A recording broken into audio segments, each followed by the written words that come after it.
The woman was driving when she suddenly realized something terrible, that she had inadvertently entered the area not marked on the map. That is, the no man's land in the forest. Once a person breaks into it, he or she will lose his or her mind like a moth to a flame. At this point, she felt more and more that the legendary forest is real, because the cell phone navigation here even lost the direction of the car, radio also lost the signal. Even worse, the car also broke down here. She had no choice but to pluck up the courage to get out of the car to check the situation. Where the smoke filled the eerie atmosphere is constantly coming to her.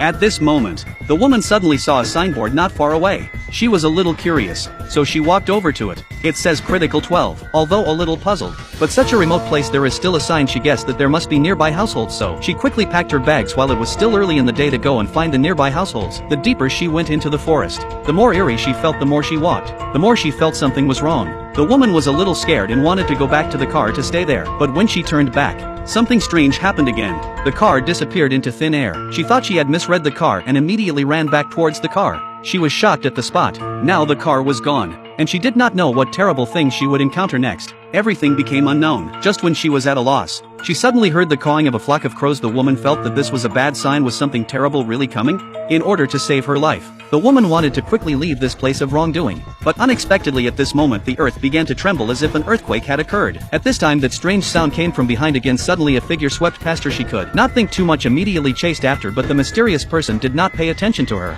Not far after, the woman vaguely saw a house. Before she reacted to the mysterious man, opened the door and told her if she wanted to live, she had to run desperately into it. When night falls, they must line up and look in the mirror without fail. If they don't, the monsters outside will tear them to pieces. This is the only place safe at night, so this room is also known as the birdcage, because the monsters outside don't come out until sunset. They are called the peeps. No one has ever seen what they look like, but the only thing they are sure of is that they are very scary. The peepers ask them to look in the mirror in order to learn their behavior, and can even change their appearance to look like a human being if they need to. Mina, who had only recently arrived, was flattered. It was the first time she'd heard of such a thing. No one knows how Mina spent the night, but she must have been terrified. In the daytime, Mina rushed to get out of here, but they said it was impossible. Mina didn't believe them. She ran as fast as she could, but no matter how hard she ran, she ended up back where she started. At that moment, Vala suddenly stopped Mina and took her to a hole in the ground and told her that the snoopers stayed underground during the day. When she realized this secret, Mina didn't say anything but made a decision in her mind that since no one had ever seen the real snoopers and now she knew where they were hiding, Mina had a bold idea in her mind. As soon as she got back to the house,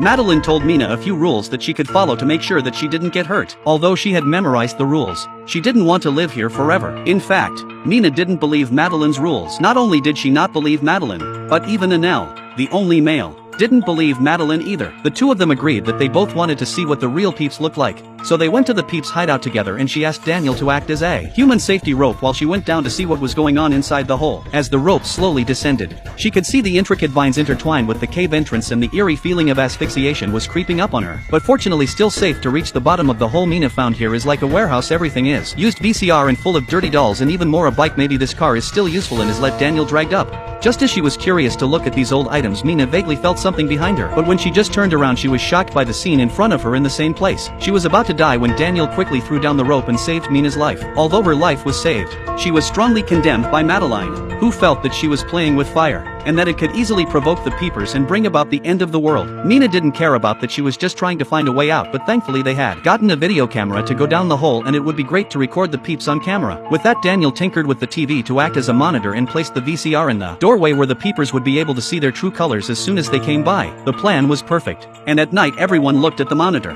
But at first there was nothing out of the ordinary, and as the minutes ticked by we all waited anxiously. But then suddenly there was a knock on the door, and a voice immediately attracted Mara's attention because the voice was not someone else's. It was her husband, who had disappeared for many days, and Mara wanted to open the door to rescue him. They only used the table against the door of the house to prevent the intrusion if peepers did not expect to find a surprise. When they moved away from the table, there was a steel door underneath. Before they could react, the door slammed again. Seeing that the peepers are about to break in, the men quickly flipped the switch and opened the steel door. And sure enough, there was a secret room hidden underneath. In order to save their lives, they hurriedly went down to the inside of the room. And as they went down one by one, the door and glass of the room were about to be destroyed. Just in the nick of time, Madeline hurriedly closed the steel door. But fortunately, they all reached the cellar safely and could finally breathe a sigh of relief. Inside, there were all sorts of things that seemed to tell us that someone had been living here for a long time. That someone had been studying the peepers for a long time. It was then that a computer suddenly caught Nina's attention. But when she opened it, she found hundreds of small videos. But they weren't the small videos you'd expect.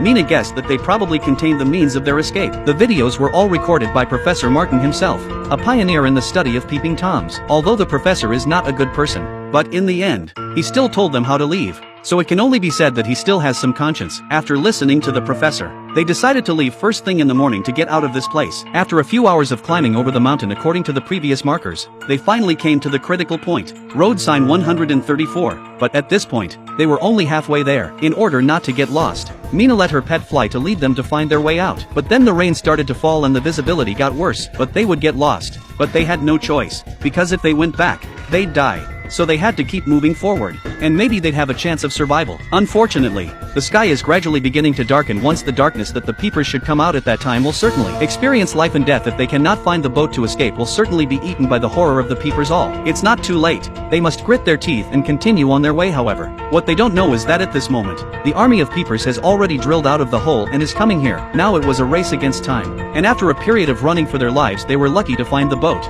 so they rushed towards its location. Suddenly, someone called out to Daniel, and it was none other than Mara's missing husband. Seeing the other man struggling on the ground in pain, he seemed to want to follow them out of here. But Daniel was so eager to save Marla's husband that he didn't care about the danger. But Daniel didn't know that he was a peeping Tom, because peeping Tom can confuse people's minds and even change into human beings in order to gain sympathy from them. But by the time they saw Daniel, it was too late, and as he died before their eyes, there was nothing they could do to save his life. Happily, the peepers were too afraid to go into the water, but only on land, so they had to paddle away, and finally escaped from this place.